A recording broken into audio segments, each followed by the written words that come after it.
The White House has denied a report claiming that President Barack Obama is planning to override a congressional ban to close the controversial U.S. military prison in Guantanamo Bay, Cuba.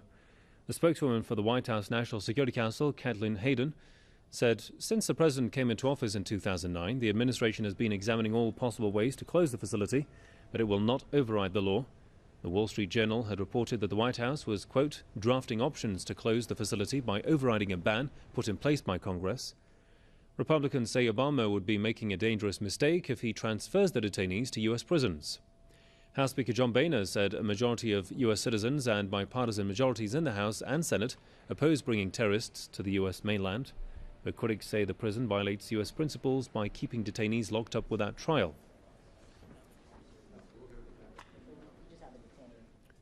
Let's talk to PressTV's correspondent in Washington, Colin Campbell. Colin, what is the general opinion among both Democrats and Republicans about closing Guantanamo?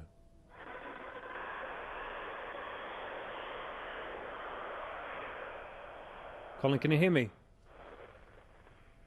Yes. Well, the president wants to close down Guantanamo Bay prison. He made that apparent during his first run for the presidency. And earlier this year, he said that this had to be the year that Guantanamo Bay prison should be shut down. Of course, he runs into big congressional obstacles, ones that he's trying to overcome. And just in the same speech in the State of the Union, when he talked about how this should be the year that Gitmo should be closed down, he also talked about the use of executive orders. And this is what may be key in trying to shut the prison down, as many Republicans and some Democrats don't think that there should be a transfer from Guantanamo Bay prison.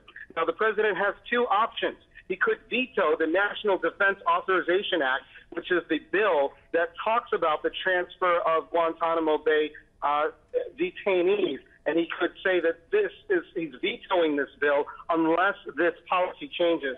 His other option is to sign the bill with restrictions on how Congress controls the transfer of Guantanamo Bay detainees.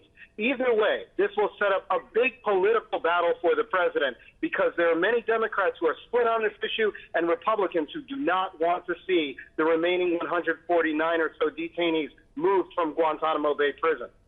And of course, many are asking just how genuine is Obama's intention? So will he be able to close Guantanamo and override the Congress? He can't override the Congress, but like I said, he could veto that bill, and he could use executive orders to try to manipulate the transfer of Guantanamo Bay detainees. But to say he could override Congress, he really couldn't do that. By vetoing the bill, the National Defense Authorization Act, he could somewhat strong-arm Congress into renegotiating that bill, which would include the transfer. But it's highly unlikely that will happen, especially if Republicans win the Senate. That is something that is a very strong possibility right now, and many experts are saying that if Republicans win the Senate, the president won't be able to do much of anything, never mind trying to transfer Guantanamo Bay detainees, which a lot of lawmakers are already opposed to. All right, PressTV's Colin Campbell reporting from Washington. Thanks there, Colin.